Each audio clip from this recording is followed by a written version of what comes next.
Jeonju, a city widely known as the third best destination in Asia. Tom, I'm going to the third best destination in Asia. Oh my god, do you mean Jeonju? Yes, Jeonju. It's the foodie capital of Korea. For those of you who don't know the word foodie, it means someone who enjoys food, unlike me who thinks food is disgusting and only eats it when necessary. And the most traditional city in Korea. These are accolades that need checking, and I've made it my mission to find out just how third best this Asian destination is, how foodie it is, and to frolic about in tradition as much as possible. It takes a little under 2 hours to get to Jeonju by KTX from Seoul, or you can just follow my happy little bobbing head. The first place on my itinerary is just outside Jeonju.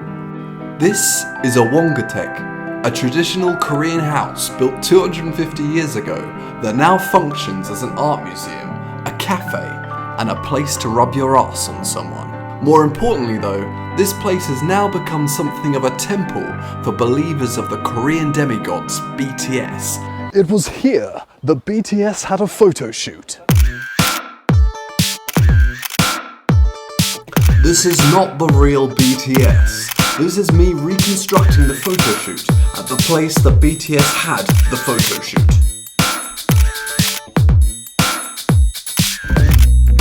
But that's not all. BTS are rumoured to have had a coffee here, and that's not all. Jimin is purported to have said that the coffee tasted really good. Cool, this is well good. This is not the real Jimin. This is me, pretending to be Jimin. And Jungkook is said to have proclaimed, "I ordered a tea." I ordered a tea. This is not the real Jungkook. Again, this is me, pretending to be Jungkook. Behind me is the BTS tree. It was originally called a pine tree, but since it featured in a BTS music video and was richly blessed by BTS, its name has been completely erased and replaced with the BTS tree. So let's have a look. My hand trembled at the thought that I could be touching the very spot that BTS's hands had touched, and as if bewitched by the magic of the tree, I began regurgitating the lyrics to the band's hit single, Boy With Love. 뭐든 궁금해, how's your day? Oh yeah, oh yeah, oh yeah, oh yeah. This place was certainly third best, and was also traditional as hell, but considering there wasn't any food available, I was unable to give it a foodie rating. What else did Jeonju have to offer? It was time to check out their sleeping facilities. This is a hanok, a traditional Korean house, and because you sleep on the floor, you get a very traditional backache.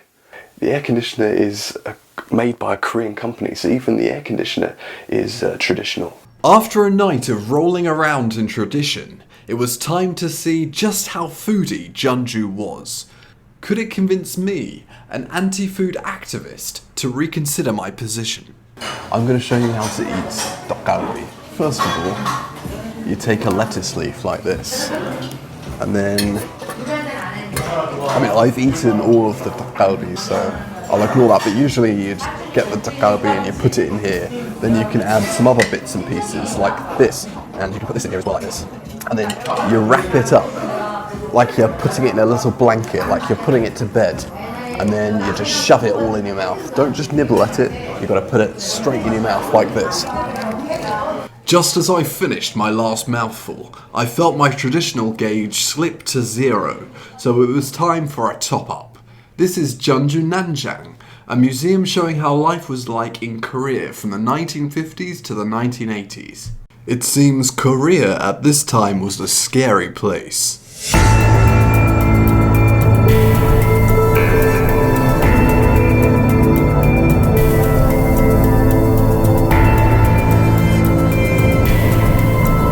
I was avidly soaking up the tradition like a traditional sponge. But even sponges need time to chill out. Fortunately, there's also a traditional disco there for me to space out and get my groove on.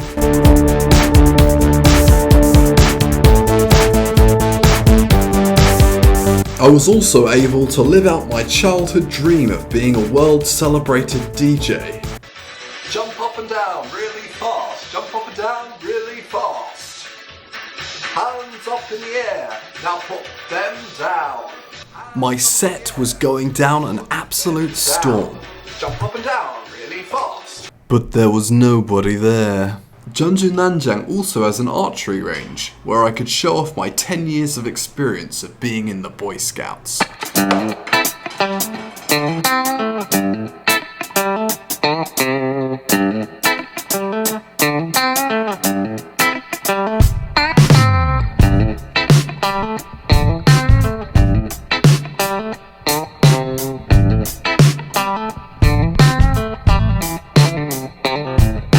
I feel like I've really seen the traditional Korea in Jeonju, but in order to truly assimilate into Korean culture, I'm gonna have to wear hanbok, which are Korean clothes. Wearing hanbok, I was like a bride stepping outside for the first time on her wedding day.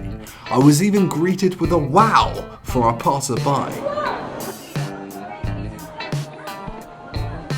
Whereas before, people had stared and pointed at my unusual Western headdress and exotic looks, people now just assumed I was a Korean financier on my way to take stock of the day's transactions. I had integrated.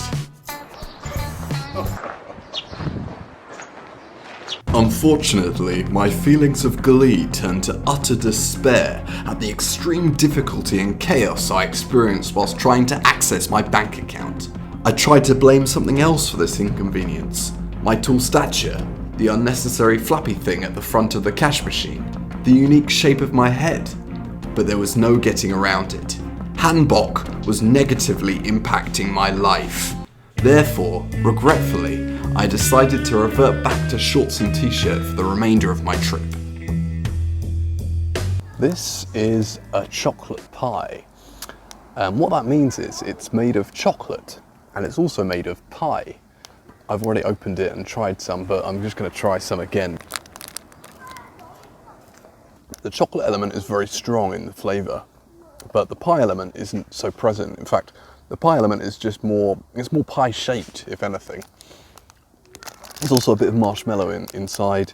It's almost like a wagon wheel. It's like a Korean wagon wheel. Although it doesn't have the strawberry jam that's often found within the centre of a wagon wheel, which is not so good. So this gets a high foodie rating from me. It's very, very foodie. This is probably the most foodie food I've had in Jeonju so far. So well done. Satisfied with my deep analysis of choco pies, I felt it was time for me to leave. But let's first assess Jeonju on its self-proclaimed merits. Was Jeonju the third best destination in Asia? Yes, it was. Was it a foodie capital? Yes, there was food that people seemed to be enjoying. Was it the most traditional city in Korea? Well, that we shall see after visiting more cities in Korea in future episodes of Pottering About in Korea.